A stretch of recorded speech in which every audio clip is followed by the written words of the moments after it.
My stepdad stole my sledgehammer, so I sold his truck. Where the hell is my sledgehammer, Rick? I stood in the doorway of our garage at 6:15 a.m., staring at the empty spot on my tool rack where my S-Wing 3-pound sledge should have been.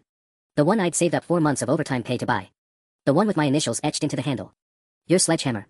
Rick didn't even look up from where he was loading his work van. My stepdad of exactly 73 days had this way of talking that made everything sound like a question, even when he was being a complete ass. I needed it for a demo job yesterday. It's at the Morrison site. You took my tools without asking. Now he looked at me, and I could see that familiar flash of irritation cross his face. Rick Holloway was built like a brick shithouse, broad shoulders, thick neck, hands like catcher's mitts.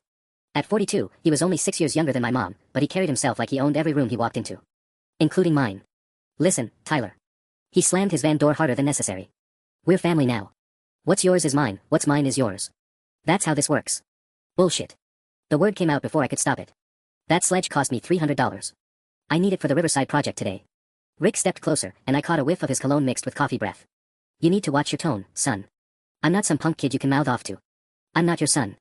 The silence stretched between us like a loaded spring. Through the thin walls of the garage, I could hear Mom moving around in the kitchen, probably making Rick's coffee exactly how he liked it, 2 sugars, splash of cream, served in a mug that used to be Dad's favorite. Your mom and I are married now, Rick said, his voice dropping to that low, controlled tone that meant he was pissed. That makes me the man of this house. You got a problem with how I do things, you can find somewhere else to live. There it was. The threat he'd been dancing around since he moved into our house on Maple Street 3 months ago. Since he'd started rearranging Mom's furniture and parking his Ford F-250 in the spot where Dad used to park his Civic. Since he'd begun treating our place like his personal kingdom and me like some peasant who should be grateful for his presence. I want my sledgehammer back tonight, I said. Rick laughed, but there wasn't any humor in it. You'll get it when I'm done with it. Maybe next week, maybe next month. Depends on my schedule. He climbed into his van and fired up the engine, leaving me standing there in my work boots and high-vis shirt, late for my own job because I was missing the one tool I needed most. As he backed out of the driveway, I saw him glance at me through his side mirror, and I knew he was enjoying this. That's when I noticed his truck keys hanging on the pegboard next to my empty tool rack. Rick always took his van to job sites, but that pristine black F-250 with the extended cab and leather interior. That was his baby. His pride and joy. The thing he waxed every Sunday morning while blasting classic rock loud enough to wake the entire neighborhood. I stared at those keys for a long moment, an idea forming in my mind like storm clouds on a clear day. If Rick wanted to play the what's yours is mine game, maybe it was time I learned the rules. I spent the entire day at the Riverside construction site using a borrowed 2-pound hammer that felt like swinging a toy. My crew foreman, Jake Martinez, kept shooting me looks every time I had to ask one of the other guys to handle the heavy demo work. By lunch break, I'd fallen 2 hours behind schedule. What's your deal today, Brennan? Jake pulled me aside near the porta potties. You're moving like you're nursing a hangover. Tool situation at home, I said, not wanting to get into the whole stepdad drama. Jake was a good guy, but he had his own problems, 3 kids and a mortgage that kept him working 60-hour weeks. Borrow Tommy's spare sledge. Tommy's got a 4-pounder. I need the 3 for precision work on those interior walls. Jake shook his head. Figure it out, kid. We're behind quota and the client's already breathing down my neck about delays. I called Rick twice during my break. Straight to voicemail both times. The third call, around 2 p.m., he actually answered. I'm busy, Tyler. What? I need my sledgehammer. Today. I'm behind schedule because. Not my problem. Told you I'd get it back to you when I'm done. Rick, come on. I'll lose money on this job if I can't finish the demo work. Should have thought about that before you decided to cop an attitude this morning. The line went dead. I stood there in the parking lot of a 7-Eleven, still wearing my hard hat, watching traffic crawl down Riverside Boulevard while rage built in my chest like pressure in a boiler. When I got home at 6:30 p.m., Mom was in the kitchen making Rick's favorite dinner, meatloaf with those little red potatoes he insisted on. She looked up when I walked in, and I could see the worry lines around her eyes that seemed to have gotten deeper since the wedding. How was work, honey? Great. Just fantastic. I grabbed a beer from the fridge, and she didn't even comment on me drinking on a weeknight. That's how I knew she could feel the tension too. Rick said you two had a disagreement this morning. Is that what he called it? I twisted off the bottle cap harder than necessary. Mom, he took my sledgehammer without asking and now he's refusing to give it back. I'm losing money because I can't do my job properly. She turned back to the stove, stirring something that didn't need stirring. I'm sure he didn't mean. Didn't mean what? To take my stuff. To threaten to kick me out. Which part was accidental? Tyler, please. He's trying to blend our families together. Maybe he just thought. He thought he could walk all over me because you won't stand up to him. The words hung in the air like smoke. Mom's shoulders sagged, and for a second she looked older than her 48 years. When she turned around, her eyes were shiny. This is hard for all of us, she said quietly. Your father's been gone 2 years, and I thought Rick could help us move forward. Dad never would have stolen my tools. Rick didn't steal anything. He borrowed. Without asking. And now he's holding them hostage to prove some point about being the man of the house. Through the kitchen window, I could see Rick's F-250 sitting in the driveway, its black paint job gleaming under the streetlight. The truck he bought brand new last year for $43,000. The truck he'd shown me pictures of before he'd even proposed to Mom, talking about payload capacity and towing power like I was supposed to be impressed. The truck whose keys were still hanging in the garage, right where he'd left them this morning. Where is he anyway? I asked, taking another sip of beer. Conference in Springfield. Won't be back until Thursday. Mom opened the oven to check on the meatloaf, even though the timer still had 20 minutes left. Big commercial job, some hotel renovation. He was excited about it. Thursday. That gave me 3 days. 3 days to figure out how to get my sledgehammer back, or 3 days to make Rick understand that his "what's yours is mine" philosophy worked both ways. I finished my beer and headed upstairs, but I couldn't focus on anything. Not the SportsCenter highlights on my TV, not the stack of invoices I needed to organize for tax season, not even the text from my buddy Marcus asking if I wanted to hit up O'Malley's for wings and pool.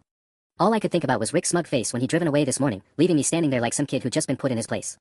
Around 10 p.m., I went back downstairs for another beer. Mom was already in bed. She'd been going to sleep earlier since Rick moved in, probably to avoid the awkward silence that filled our house most nights.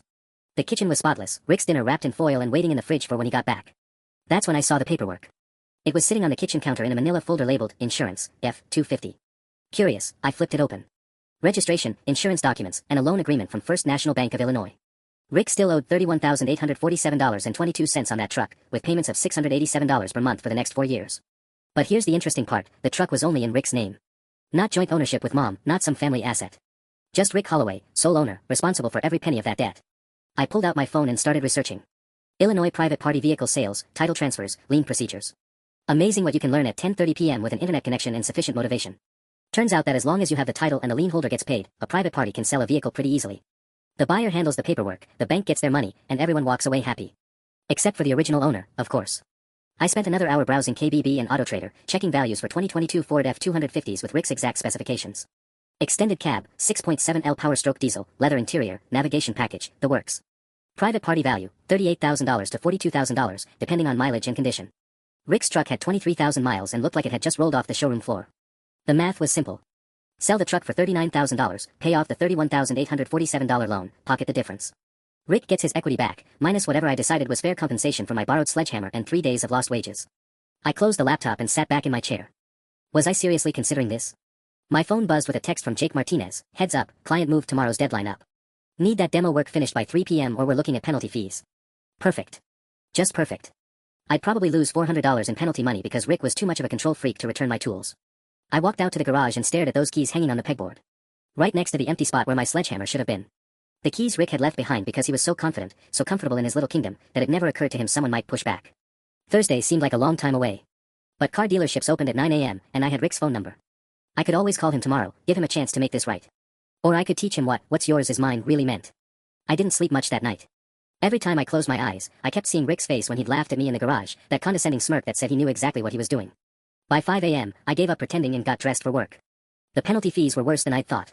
Jake pulled me aside before the morning briefing and broke it down, $200 for missing yesterday's milestone, another $300 if we didn't finish the interior demo by 3 p.m. today, and potential contract termination if the delays continued. 6 months of steady work down the drain because my stepdad wanted to play power games. I can get you a sledge, offered Danny Kowalski, one of the older guys on the crew. My brother-in-law's got a pawn shop over on Industrial Boulevard. Might have something that'll work. Thanks, but I need my specific hammer back, I said. It's complicated. What I didn't tell Danny was that I'd already driven past Morrison Construction's job site on the way to work. Rick's white van wasn't there, and when I asked the site supervisor about equipment, he looked at me like I was crazy. Holloway. He finished up Monday. Haven't seen him since. So Rick had lied about where my sledgehammer was. Big surprise. During lunch break, I called his cell again. This time he answered on the first ring, sounding irritated. What now, Tyler? I went by the Morrison site. You're not there. Where's my sledgehammer? Jesus Christ, kid, you're like a broken record. It's in my storage unit with the rest of my equipment. I'll get it when I get it. Which storage unit? I'll go get it myself. Rick laughed. Nice try. Look, I'm in the middle of important business here. Stop calling me about your stupid hammer. My stupid hammer that I paid for with my own money. Our money, Tyler. We're family now, remember? Everything belongs to the family. I was standing in the parking lot of a McDonald's, gripping my phone so hard I thought the screen might crack. If everything belongs to the family, then I guess that includes your truck. The silence on the other end stretched for nearly 10 seconds. When Rick finally spoke, his voice had that dangerous edge I'd started to recognize. What did you just say? You heard me. Tyler, I'm going to give you some free advice. Don't even think about touching my property. That truck is worth more than you make in a year. $43,000, right? That's what you paid for it. Another pause. How do you know that? Same way you knew how much my sledgehammer cost. Information gets around in a family. Listen to me very carefully, Rick said, and I could hear traffic noise in the background. If you so much as breathe on my truck, I will make your life hell. I'll have you arrested for theft, I'll kick you out of the house, and I'll make sure your mother understands exactly what kind of ungrateful little shit she raised. The line went dead. My hands were shaking as I walked back to the job site. Not from fear, from pure, concentrated rage. The threat about Mom was the last straw. Rick knew exactly what buttons to push, knew that threatening to turn her against me was the one thing guaranteed to make me back down. Except this time, it had the opposite effect. I pulled out my phone and started typing a text to Marcus Chen, my buddy who worked at Millennium Motors, the big used car lot on Route 47. Marcus owed me a favor from when I'd helped him move apartments last summer, and more importantly, he had connections throughout the local car buying network. Hey man, hypothetical question.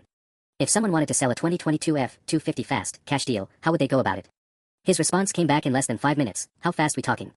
I know a guy who flips trucks to dealers in St. Louis. Cash on the spot, no questions asked. Why, you finally getting rid of that piece of shit Honda? I stared at the text for a long moment, watching the cursor blink in the empty reply field. Rick wanted to play family games. Fine. Game on. You serious about moving a truck? Marcus texted back when I didn't respond right away. Because my guy Tommy Nguyen is looking for clean F-250s. Market's hot right now. I spent the rest of my shift thinking about it. Every swing of that borrowed 2-pound hammer reminded me that my real tool was sitting in Rick's storage unit somewhere, held hostage by a man who thought marrying my mom gave him ownership of everything in our lives. By 3 p.m., we'd missed the deadline anyway. Jake wasn't happy, but he didn't blame me directly. Still, I could see the frustration in his eyes when he had to call the client and explain the delays. 6 months I'd been building a reputation with this crew, proving I wasn't just another college dropout who couldn't handle real work. Rick was destroying that in a matter of days. When I got home, Mom's car wasn't in the driveway. Tuesday was her book club night, another thing that had started after Rick moved in. She'd never been much of a reader before, but suddenly she needed 2 hours every week to discuss literature with the other wives from Rick's construction company. I suspected it was really 2 hours away from the tension that had settled over our house like a toxic fog. The F-250 sat in the driveway, gleaming under the porch light. Rick had washed and waxed it the Sunday before he left for Springfield, spending 3 hours with Q-tips cleaning the chrome and leather conditioner on the seats. He'd made me move my Honda twice so he could get the angles right with his hose. I stood there for 10 minutes, just staring at $43,000 worth of Rick's pride and joy. Then I went inside and called Marcus. I need to know more about your truck guy, I said without preamble. Whoa, you really are serious. What's going on, Tyler? You in some kind of trouble? Marcus Chen had been my best friend since junior year of high school, back when we were both trying to figure out what came after graduation while everyone else was applying to colleges we couldn't afford. He'd found his path in car sales, turned out he had a gift for reading people and matching them with vehicles. I'd found mine in construction, working with my hands to build something solid and permanent. It's complicated, I said. Let's just say I need to make a point to someone. Dude, if this is about money, I can probably loan you. It's not about money. It's about respect. Marcus was quiet for a moment.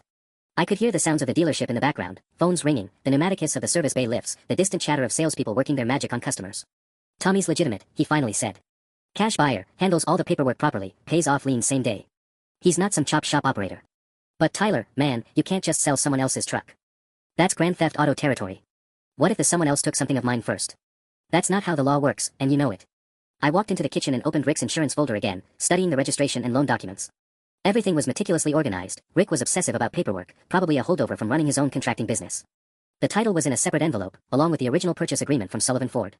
What if I had all the paperwork? I asked. Title, registration, insurance, loan info. Everything. Jesus, Tyler. You're scaring me here. What exactly are you planning? Before I could answer, I heard Mom's car pull into the driveway. I quickly shoved the papers back into the folder and moved away from the counter. I have to go, I told Marcus. But think about it, okay? If someone hypothetically had all the right paperwork for a clean truck, how fast could your guy Tommy make it happen? 24 hours, Marcus said reluctantly. Maybe less if the truck's as nice as you're making it sound. But Tyler. I hung up before he could finish the lecture. Mom came through the front door carrying a stack of books that looked like they'd never been opened. Her smile seemed forced, the kind she'd been wearing a lot lately. How was book club? I asked. Fine. We're reading something about marriage dynamics. She set the books on the coffee table without looking at me. How was work? Expensive. That got her attention. What do you mean? I told her about the penalty fees, about missing deadlines because I couldn't do my job properly without my tools.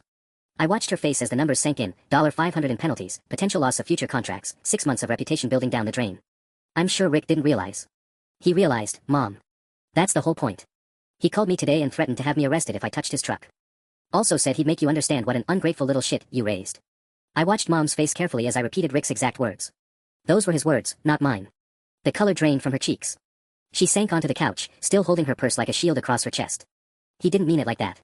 How did he mean it then? Tyler, you have to understand his position. Rick's worked hard for everything he has. That truck represents $300, I said. My sledgehammer represents $300 and 4 months of saving every bit of overtime pay. But somehow his property is sacred and mine is community property. Mom was quiet for a long time. Through the living room window, I could see Rick's F-250 reflecting the streetlights, perfect and untouchable in our driveway. A monument to his authority in our house. Maybe I can call him, she said finally. Explain about the work situation. Don't bother. I already tried that angle. My phone buzzed with a text from Marcus, talk to Tommy. He's interested but wants to see photos first. Says he can do $38,500 cash if it's really clean. Tyler, please tell me you're not about to do something stupid. I stared at the message. $38,500 would pay off Rick's loan with almost $7,000 left over. More than enough to cover my penalty fees and buy 2 new sledgehammers. Who's texting you? Mom asked. Work stuff. I shoved the phone back in my pocket. Mom, can I ask you something? Of course. Are you happy? The question seemed to catch her off guard. She fidgeted with the strap of her purse, avoiding eye contact. What kind of question is that? A simple one. Since Rick moved in, since you got married, are you actually happy? Marriage is work, Tyler. It takes time to adjust. That's not what I asked. She was quiet again, and in that silence I heard my answer. Mom hadn't been happy since Dad died, that much was true. But she hadn't been miserable either. We'd found a rhythm, just the two of us, figuring out how to move forward without falling apart. It wasn't perfect, but it was ours. Now she looked tired all the time. Walked on eggshells in her own house. Made Rick's favorite dinner every night and never asked what she wanted to eat. Rick provides stability, she said eventually. Security. After your father died, I was so worried about money, about managing everything alone. Rick takes care of things. Like my tools. That's not fair. Neither is having a stranger move into Dad's house and start making rules like he owns the place. Mom's eyes flashed with something, anger, maybe, or just exhaustion. This is my house too, Tyler. I have the right to move on, to find someone who makes me feel safe. Do you feel safe? Really? Because you seem more anxious now than you were before. Before she could answer, my phone rang. Marcus again. I let it go to voicemail, but 30 seconds later he was calling back. I should take this, I said. Tyler. Mom's voice was soft but firm. Whatever you're thinking about Rick's truck, don't. Please. It'll only make things worse. Worse for who? For all of us. For this family. I looked at her sitting there, clutching her purse full of unread books about marriage dynamics, defending a man who'd called her son an ungrateful shit, and I realized something. Rick wasn't just stealing my tools. He was stealing my mother, piece by piece, turning her into someone who made excuses for his behavior and apologized for my perfectly reasonable anger. I'm going to get some air, I said, standing up. Tyler. Just air, Mom. I need to think. I walked outside and called Marcus back from the front porch, keeping my voice low. Your boy Tommy's still interested in that truck. Tyler, seriously, whatever's going on between you and... Tomorrow morning. 9 a.m. Can he meet me at the Denny's on Route 47? Marcus sighed heavily. He can be there. But I'm coming too. If you're really doing this, someone needs to make sure you don't end up in county lockup. I hung up and stood there in the cool night air, staring at Rick's perfect truck. My reflection looked back at me from the pristine black paint, distorted and unfamiliar. Tomorrow was Wednesday. Rick would be back Thursday evening. That gave me exactly 36 hours to find out what's yours is mine really meant. I didn't sleep at all Tuesday night. Every time I started to drift off, I'd hear Rick's voice in my head. I'll make sure your mother understands exactly what kind of ungrateful little shit she raised. By 4 a.m., I gave up and made coffee, sitting at the kitchen table with Rick's insurance folder spread out in front of me like battle plans. The title was clean, no liens from previous owners, just the current loan from First National. The registration was current through next March. Even Rick's insurance was paid up for another 8 months. Everything Tommy and Gwyn would need to make the sale legitimate was right there in front of me. At 6 a.m., my phone rang. Marcus. Tell me you came to your senses overnight, he said without preamble. I'm wide awake, if that's what you mean. Tyler, I barely slept thinking about this. Grand theft auto is a felony in Illinois. 3 to 7 years in state prison. Is your stepdad's power trip really worth that? I looked out the kitchen window at the F-250, morning dew beating on its flawless paint job. It's not about the power trip anymore. Then what's it about? He threatened my mom, Marcus. Said he'd turn her against me if I didn't back down. That's not family, that's emotional blackmail. Through the phone, I could hear Marcus getting ready for work, the familiar sounds of his morning routine. We'd been friends long enough that I could picture him standing in his bathroom, cell phone wedged between his shoulder and ear while he tried to knot his tie. Look, he said, I get that you're pissed. But there's got to be another way to handle this that doesn't involve federal prison time. Grand theft auto is state, not federal. That's not the point, smartass. At 7:15, Mom came downstairs already dressed for her job at the county clerk's office. She moved around the kitchen quietly, making toast and coffee, stealing glances at me like she was afraid I might explode. The folder with Rick's paperwork was hidden under a stack of my own invoices, but I could feel its presence like a loaded gun. You look terrible, she said finally. Did you sleep at all? Some. I finished my coffee and stood up. Mom, can I ask you something else? She buttered her toast with unnecessary precision. I suppose. When Rick comes back Thursday, what do you think he's going to do about my sledgehammer? He'll return it. Once he's finished with whatever project. He lied about the Morrison site. I checked. He finished that job Monday and my hammer isn't there.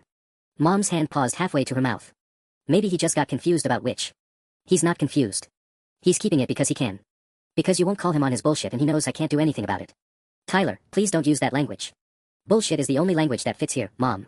I grabbed my work gear and headed for the door, but stopped when she called my name. What Rick said yesterday, about making me understand things. She wasn't looking at me, just staring into her coffee cup.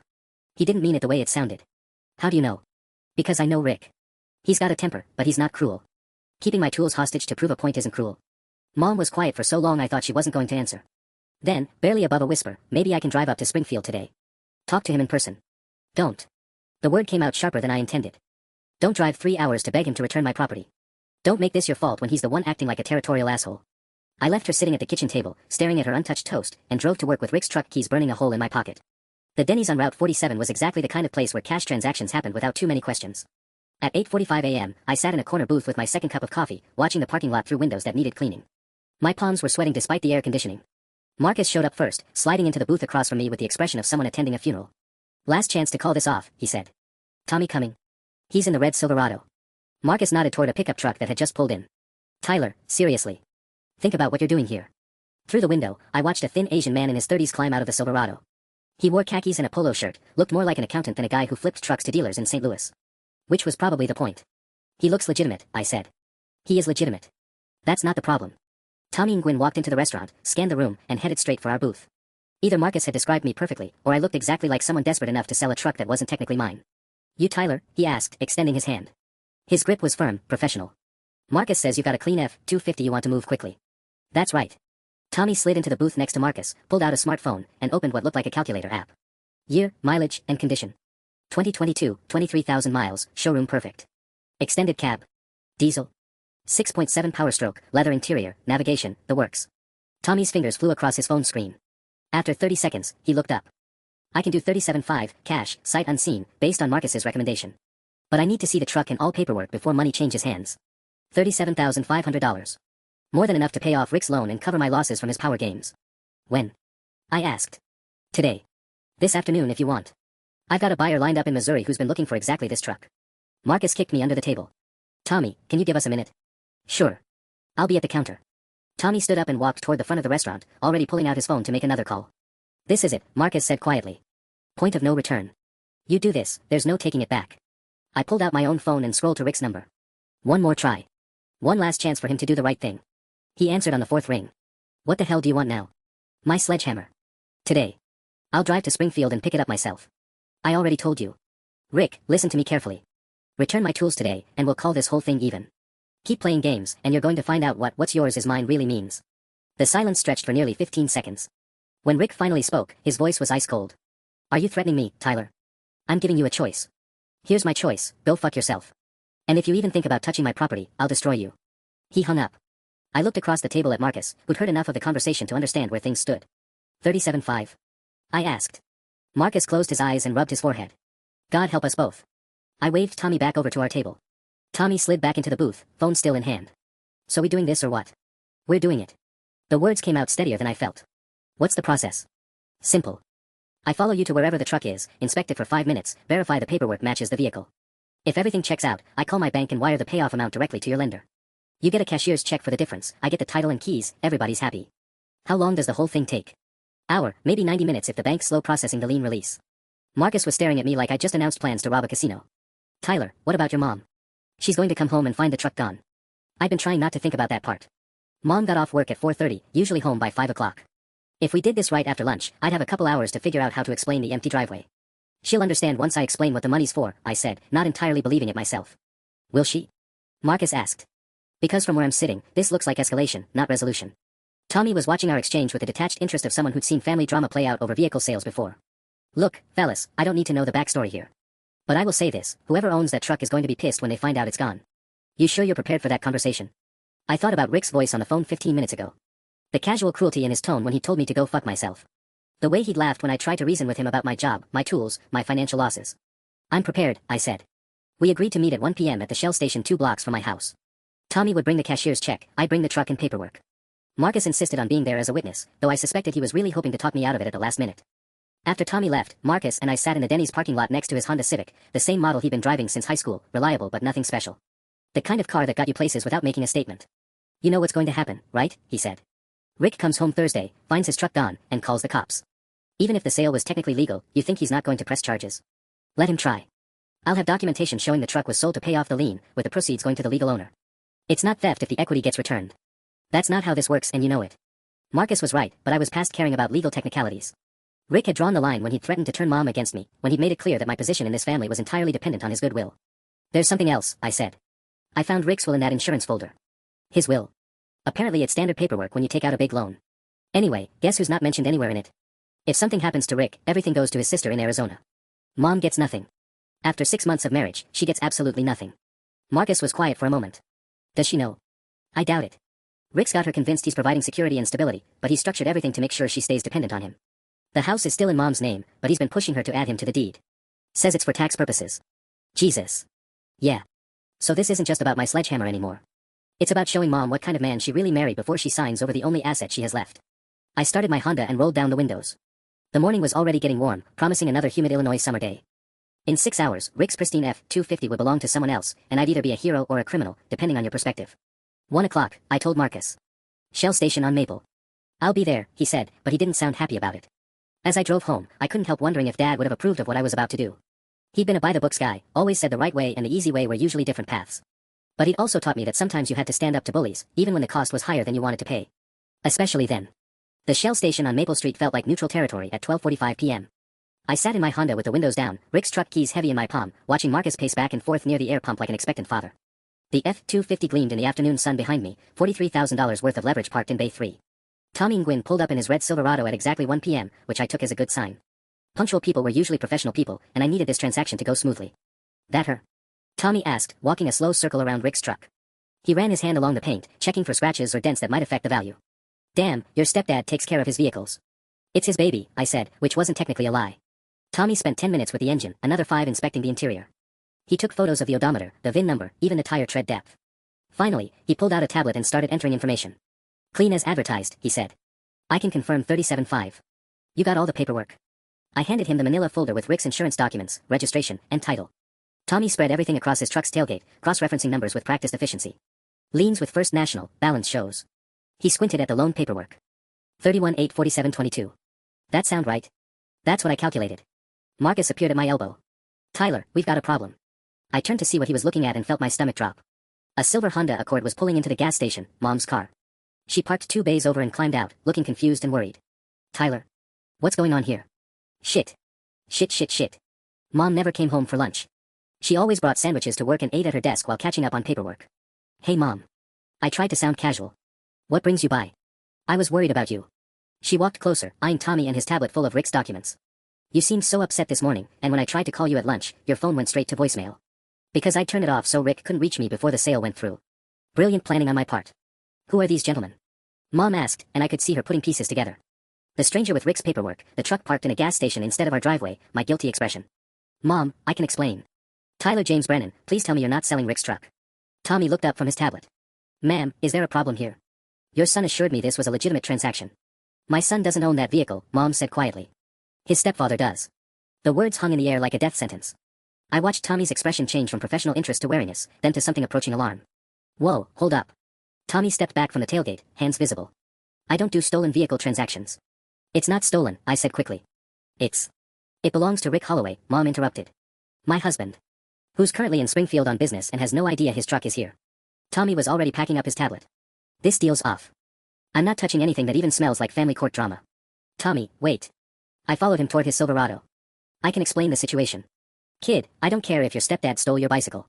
You can't sell someone else's truck without their signature. That's auto theft, and I'm not going to prison because you've got family issues. Marcus grabbed my arm. Tyler, let him go. Tommy climbed into his Silverado and peeled out of the parking lot fast enough to leave rubber marks. My $37,500 solution disappeared around the corner, leaving me standing next to Rick's immaculate truck with my mother staring at me like I'd grown a second head. Tyler, what were you thinking? The question I'd been dreading.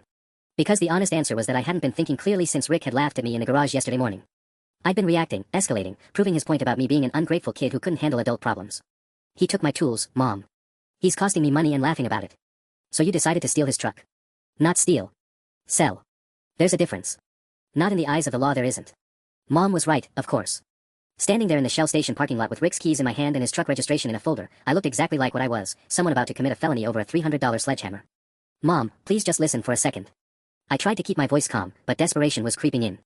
This isn't just about the sledgehammer anymore. Do you know what Rick's will says? His will. Mom looked confused. Tyler, what does that have to do with anything? Everything goes to his sister Linda in Phoenix. Everything. After 6 months of marriage, you get nothing if something happens to him. I pulled the insurance folder from where Tommy had left it on his tailgate. It was right there with all his other paperwork. Standard documentation for the truck loan. Mom's face went pale. You went through Rick's private documents. They were sitting on the kitchen counter. And Mom, he's been pushing you to add him to the house deed, right? Says it's for tax purposes. She didn't answer, but I saw the recognition in her eyes.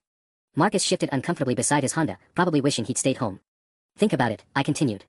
He moves in, takes over Dad's spot, starts making rules about what's family property when it comes to my stuff, but keeps his own assets locked down tight. That's not blending families, that's conquest. Tyler, you don't understand how complicated financial planning can be when you remarry. I understand that he threatened to turn you against me yesterday. Said he'd make sure you knew what an ungrateful little shit you raised. I watched her flinch at Rick's exact words. Is that what loving stepfathers do? Mom leaned against her Honda, looking older than her 48 years. He was angry. People say things when they're angry. Dad never did.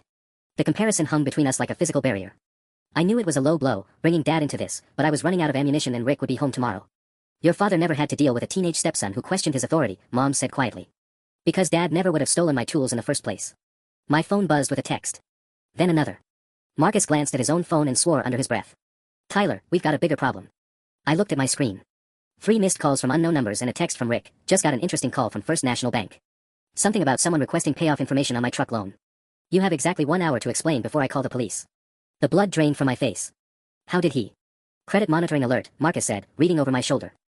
Most people with big loans get notified when someone requests payoff balances. It's identity theft protection. Mom saw my expression and grabbed my phone. Her face crumpled as she read Rick's message. Oh, Tyler. What have you done? I was just getting information. I didn't actually sell anything. But you tried to.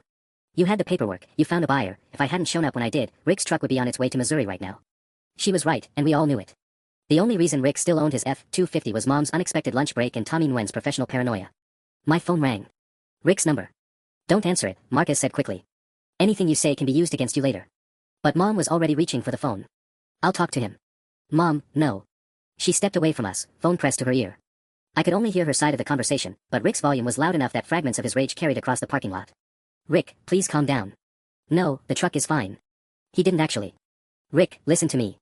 Marcus grabbed my arm. We need to get that truck back to your house immediately. Like, right now. Why?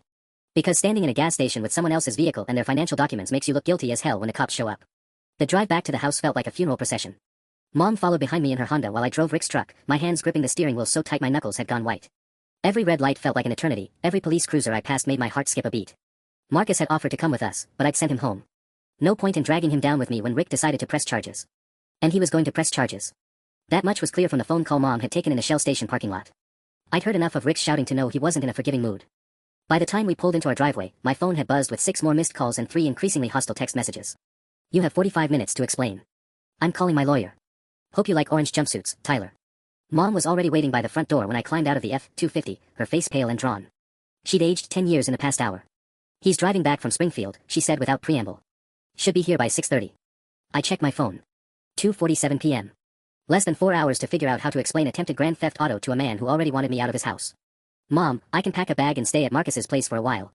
Until things cool down. Absolutely not. Her voice was firm. Running away will only make this worse. We went inside and sat at the kitchen table where this whole mess had started yesterday morning. Rick's insurance folder lay open between us like evidence at a crime scene, all those carefully organized documents that had seemed like ammunition an hour ago and now just looked like proof of my guilt. Tell me the truth, Mom said. Were you really going to go through with it? Selling Rick's truck? I stared at my hands, trying to find the right words. I don't know. Maybe. Probably. I looked up at her. Mom, he's not going to give me back my sledgehammer. Ever. This was never about borrowing, it was about showing me who's in charge. So you decided to show him who's in charge. I decided to speak his language. Mom got up and poured herself a glass of water, her movements careful and deliberate. Tyler, do you understand what could have happened today? If that man Tommy had actually bought the truck, Rick would have gotten his equity back. 37.5 minus the loan balance, he'd have walked away with almost $6,000 cash. He'd have walked away with grounds to have you arrested for felony theft. The kitchen clock ticked loudly in the silence that followed. Outside, I could hear Mrs. Peterson from next door working in her garden, the normal sounds of a Wednesday afternoon in suburban Illinois. Everything felt surreal. How could the world keep turning when my life was about to implode? There's something else, Mom said quietly. Rick wasn't just angry about the truck thing. He was scared. Scared of what? Of you. Of what you might do next. She sat back down across from me. Tyler, he asked me if you'd ever shown violent tendencies. If I thought you might be dangerous. The words hit me like a slap. Dangerous? Mom, I've never so much as raised my voice to him before yesterday. But you did threaten his property. You researched how to sell his truck, found a buyer, got all his financial information. Rick sees that as stalking behavior. Stalking.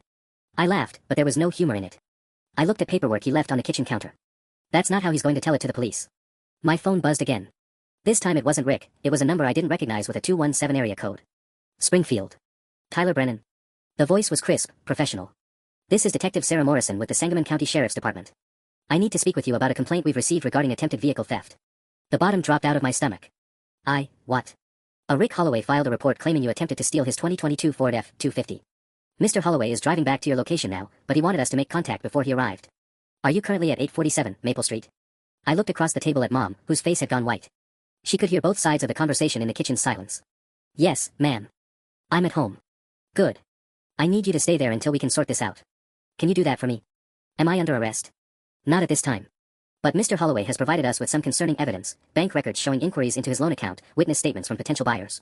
We need to have a conversation about your activities today.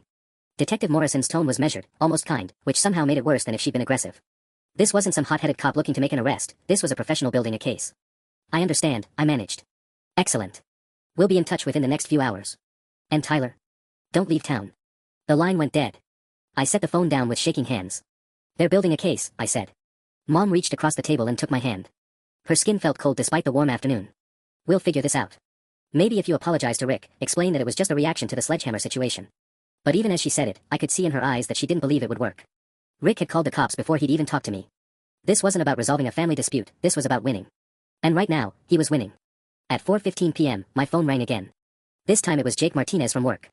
Tyler, what the hell is going on? I just got a call from some detective asking about your work schedule and whether you've seemed unstable lately. My heart sank. Rick wasn't just building a case, he was building a character assassination. What did you tell them? The truth. That you've been reliable for 6 months, never missed a day, good worker. Jake's voice was cautious. But Tyler, they're asking about Monday and Tuesday. About you being distracted, missing deadlines because of missing tools. Makes it sound like you were building up to something. I was behind schedule because Rick took my sledgehammer and won't give it back. Yeah, well, that's not how the detective framed it. She made it sound like you've been having anger management issues, taking out workplace frustrations on family members. Jake paused. Please tell me you didn't actually try to steal your stepdad's truck.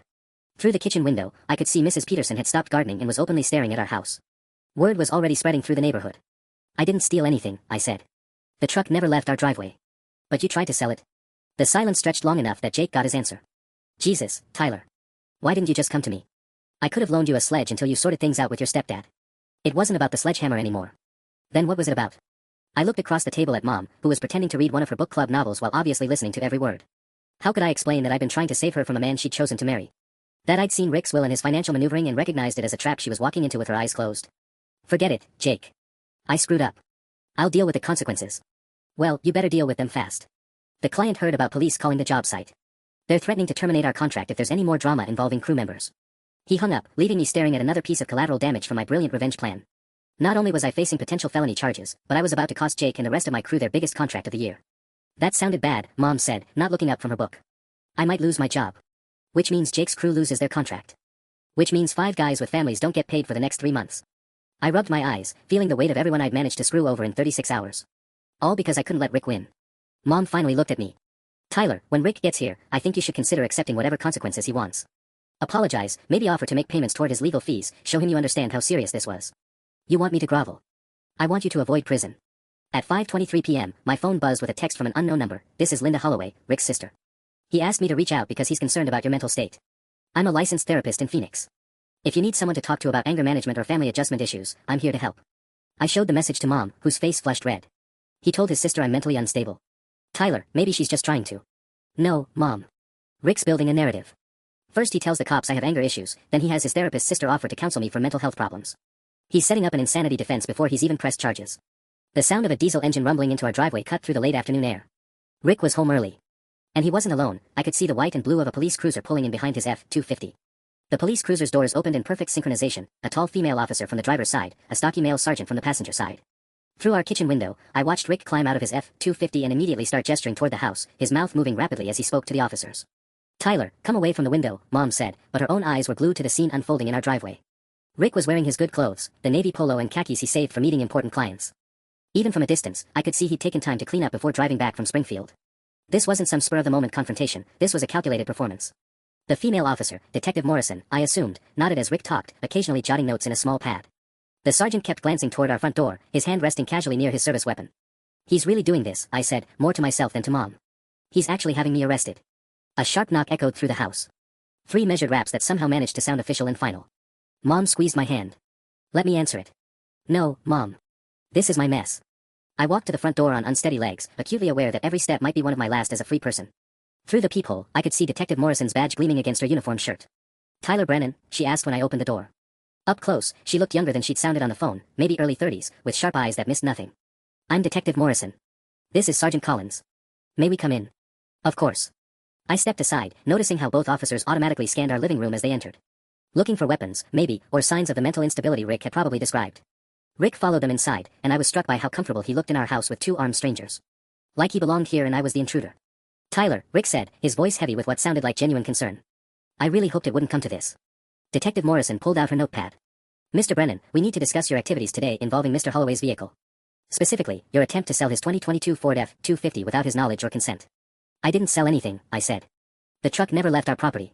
But you arranged for a buyer to inspect it, Sergeant Collins interjected. You provided them with confidential financial information, including loan documents and payoff balances.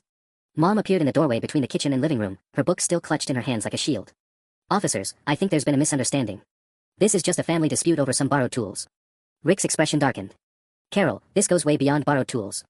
Tyler accessed my private financial documents, researched my personal banking information, and arranged to sell my truck for cash. That's identity theft and attempted grand larceny. I never accessed your banking information, I protested. Everything I used was sitting on our kitchen counter.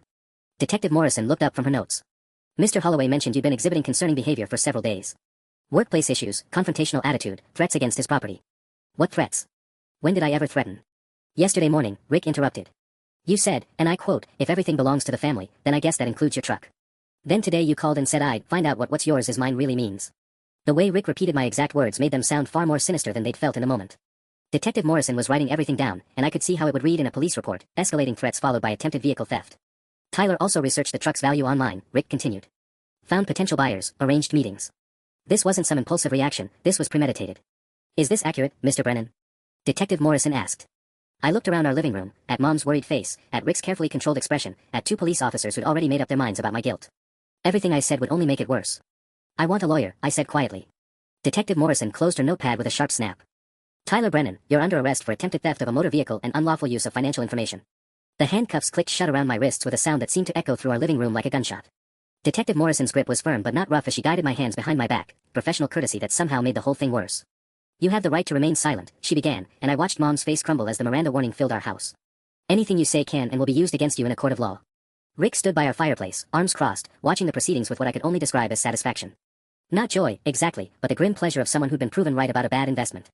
You have the right to an attorney, Detective Morrison continued. If you cannot afford an attorney, one will be provided for you. I can afford one, I said, though I had no idea if that was true. My checking account had maybe $3,000, and I suspected criminal lawyers charged more than that just to return phone calls. Sergeant Collins moved toward the front door, keys jingling on his belt. We'll process him downtown. Booking should take about 2 hours if he cooperates. Wait, Mom stepped forward, her book finally forgotten on the coffee table. Can't we resolve this without arrests? Tyler, apologize to Rick. Tell him you'll pay for any damages. Carol, there are no damages because we stopped him in time, Rick said gently. But what if you hadn't shown up at that gas station? What if some stranger was driving my truck to Missouri right now? Tyler crossed a line that can't be uncrossed. Detective Morrison guided me toward the door, but I managed to turn back toward Mom. Call Marcus Chin. He'll know what happened today, can vouch that I never actually completed any sale. And Mom, look at that will again. Really look at it. What will? Rick's voice sharpened. The one in your insurance folder, I said as Sergeant Collins opened our front door. The one that leaves everything to Linda in Phoenix and nothing to the woman you married 6 months ago. I saw Rick's face flush red, but then I was outside, being guided down our front steps past Mrs. Peterson's horrified stare and into the back seat of a police cruiser that smelled like disinfectant and desperation. The drive to the station took 12 minutes. I counted every traffic light, every turn, trying to memorize the route back to my old life.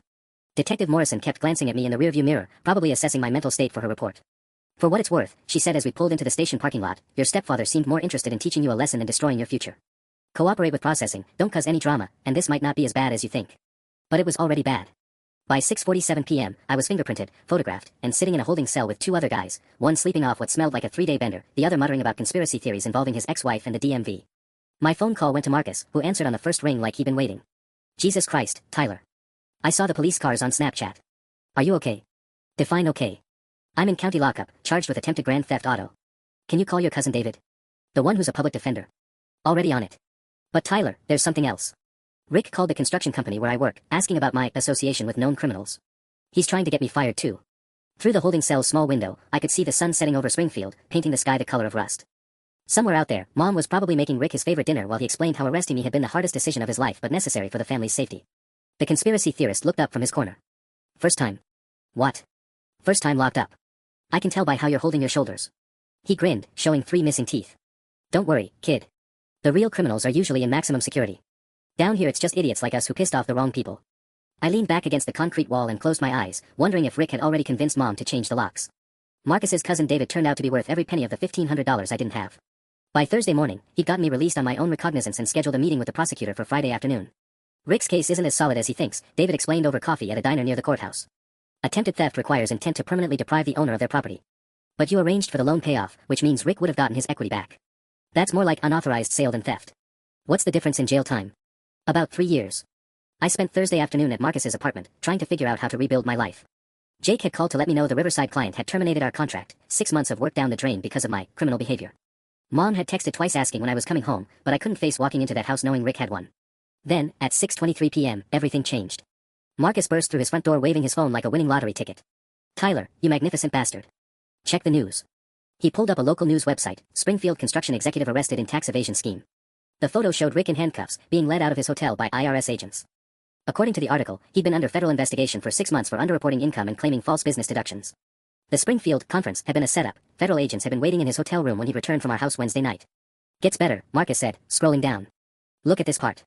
Holloway's arrest was precipitated by financial irregularities discovered during a routine credit monitoring alert. When Holloway contacted authorities Wednesday claiming his stepson had attempted to sell his truck, the subsequent financial investigation revealed discrepancies in his reported assets that triggered the federal warrant. I stared at the screen, pieces clicking into place. Rick calling the cops about me led them straight to his tax fraud. Poetic justice, my friend. Your sledgehammer revenge just took down a federal criminal. My phone rang. Mom. Tyler, honey, please come home. Rick's been arrested by the FBI, and I need to talk to you about some things I found in his office. The house felt different when I walked in Thursday night. Quieter somehow, like a held breath had finally been released. Mom was sitting at the kitchen table with a stack of papers spread out in front of her, not Rick's insurance folder this time, but bank statements, tax returns, and what looked like legal documents. I went through everything after the FBI left, she said without looking up. Tyler, Rick's been lying about his finances. His business is bankrupt, has been for months. The only reason he could afford that truck was because he'd been skimming from his construction clients. She pushed a bank statement across the table. Look at this. He deposited your sledgehammer money into his personal account. My what? $300, deposited Tuesday morning. Tyler, he sold your sledgehammer to some pawn shop in Springfield and kept the money. He never borrowed it for work, he stole it and sold it to cover his debts. The rage I'd been carrying for 3 days crystallized into something cold and sharp. Rick hadn't just taken my tools to prove a point, he'd stolen them to fund his failing business while playing the role of concerned stepfather. There's more, Mom continued. The house deed papers he wanted me to sign. They wouldn't have added him as co-owner. They would have transferred full ownership to him. If I'd signed them, I'd have lost everything Dad left us. She looked up at me finally, tears streaming down her face. Tyler, I'm so sorry. You were trying to protect me, and I couldn't see it. Mom. No, let me finish. Rick played me perfectly. Made me feel like I needed his strength, his guidance, his financial security. But it was all smoke and mirrors. He was broke and desperate, and I was just another mark. We sat in silence for a moment, processing the wreckage of the last 3 months. Through the kitchen window, I could see Rick's F-250 sitting in our driveway, soon to be repossessed when the IRS seized his assets. What happens now? I asked. The prosecutor called. With Rick facing federal charges, they're dropping the case against you. Turns out it's hard to claim someone stole from you when you're a federal fugitive yourself. Mom managed a weak smile. David says you might even be able to sue Rick for the value of your sledgehammer plus emotional damages. My phone buzzed with a text from Jake, saw the news about your stepdad. Client wants to restart the Riverside contract Monday if you're available. Turns out they respect family loyalty, even when it gets messy. I showed the message to Mom, who laughed for the first time in months. So, she said, what do we do with $43,000 worth of stolen trucks sitting in our driveway? I pulled out my phone and scrolled to Tommy Nguyen's number. I know a guy.